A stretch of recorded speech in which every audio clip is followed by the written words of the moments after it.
생활에 보탬이 되는 뉴스, 친절한 경제 시간입니다. 집 거래할 때 부동산 중개업소를 꼭 끼게 되는데 이 중개 수수료에 대한 불만이 요즘 부쩍 늘었습니다. 네, 집값이 폭등하면서 이 중개 수수료까지 덩달아 껑충 뛰었기 때문인데요. 중개 수수료를 둘러싼 다양한 이야기를 오늘 박대기 기자와 함께 나눠보겠습니다. 박 기자, 주택 가격이 오르면 왜 수수료까지 껑충 뛰어오르는 건가요? 네, 그 주택 거래 가격의 일정 비율을 수수료를 내게 되는데요. 문제는 이 주택 가격이 오르면 수수료 비율도 크게 오르게 됩니다. 중개 수수료는 서울 지역을 기준으로 2억 이상 6억 이하 아파트 매매는 가격의 0.4%, 또 9억 이하는 0.5%, 9억 이상은 0.9%로 되어 있습니다. 아파트 가격이 높아질수록 수수료 비율이 높아져서 수수료 상한액이 계약급수적으로 높아지는 구조입니다. 구체적으로 보겠습니다. 서울 강남 11개구의 평균 아파트 가격은 2년 전 6억 8천만 원에서 최근 9억 2천만 원으로 33% 올랐습니다. 6억대일 때는 0.5% 수수료 구간이라서 상한액이 350만 원이었습니다.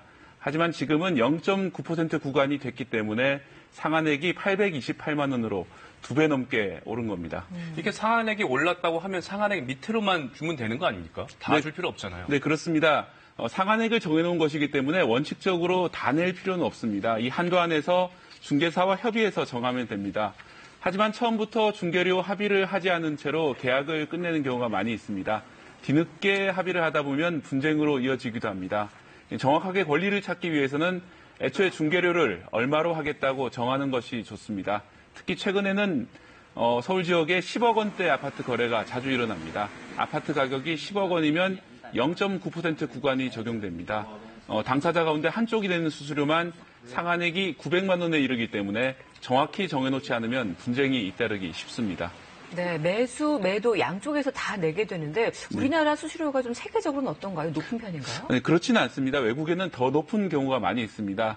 우리나라는 0.9%가 최고 비율인데요. 외국에는 2에서 3% 수수료를 받는 경우도 있습니다.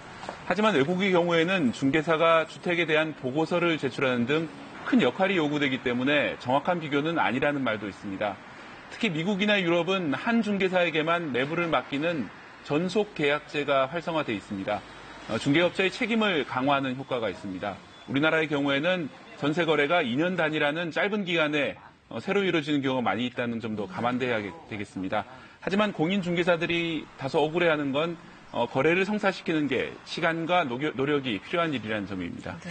자, 일부긴 하지만 정해져 있는 상한액보다 더 많은 금액을 요구하는 경우가 있잖아요. 이럴 때는 어떻게 해결해야 되나요? 네, 이제 거래가 이제 거의 다 된 상태에서 갑자기 이제 높은 수수료를 요구하면서 수수료를 내지 않으면 계약 중개를 못하겠다 이렇게 나오는 경우도 드물지만 있습니다. 네. 이렇게 강요 또는 속아서 수수료를 약속했더라도 지킬 필요는 없습니다. 법을 위반한 높은 수수료이기 때문입니다. 또 일단 수수료를 줬더라도 돌려받을 수 있습니다. 신고는 관할 시군구 담당 부서로 하시면 되고요. 이때 수수료를 줬다는 사실을 입증하기 위해 계좌이체를 이용하시는 게 좋습니다. 또 공인중개사는 영수증을 발급해야 할 의무가 있기 때문에 이 영수증도 잘 챙겨야 합니다.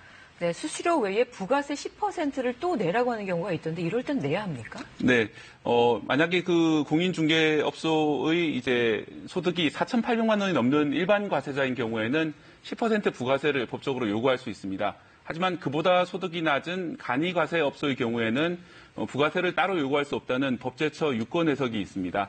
어느 쪽인지 확인해 보시고 계약할 때부터 수수료에 부가세가 포함됐는지 미리 확인하시는 게 좋겠습니다. 네. 좋은 중개사를 찾는 팁이 있을까요? 네, 예전부터 속설이 있었는데요. 어떤 아파트 단지로 이사를 갈 때는 그 단지 안에 있는 부동산을 이용하면 좋다. 그리고 반대로 팔 때는 단지에서 먼 부동산을 이용하라는 겁니다. 단지 안에 있으면 입주한 다음에도 자주 볼 수 있기 때문에 하자를 감추거나 값을 부풀리지 않는다는 겁니다. 하지만 요즘에는 단지 안 부동산이 담합의 영향을 받는 경우도 있어 정답이 꼭 있는 것은 아닙니다. 여러 곳을 방문하고 또 거래 전에는 자격증이 있는 중개사인지 확인하시는 게 좋습니다. 네, 오늘 중개 수수료를 둘러싼 다양한 이야기 나눠봤습니다. 고맙습니다. 감사합니다.